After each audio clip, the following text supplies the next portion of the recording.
Welcome to flavourful life with Sonakshi. आज आपण पाहणार आहोत वेफर्सची भेळ. मी इथे बालाजी वेफर्स घेतलेले आहेत. तुम्ही आवडतील त्या फ्लेवरचे वेफर्स घेऊ शकता.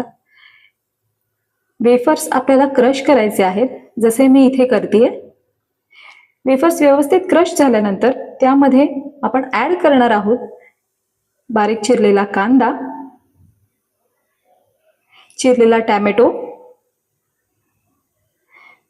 बारीक चिरलेली कोथिंबीर आणि थोडासा लिंबाचा रस. आपली भेळ चटपटीत होण्यासाठी मी ऍड करते चाट मसाला. तुम्ही यामध्ये लाल तिखट मसाला सुद्धा ऍड करू शकता. आता हे सर्व आपण एकजीव करून घेऊया आणि मिक्स झाल्यानंतर आपली वेफर्सची भेळ रेडी आहे. स्नॅक टाइम साठी इन्स्टंट, इझी आणि चटपटीत रेसिपी नक्की ट्राय करून बघा आणि माझ्या चॅनलला सबस्क्राईब करायला विसरू नका. आणि अशाच वेगवेगळ्या रेसिपी बघण्यासाठी माझ्या चॅनलला फॉलो करायला विसरू नका. तोपर्यंत बाय बाय, लव्ह यू.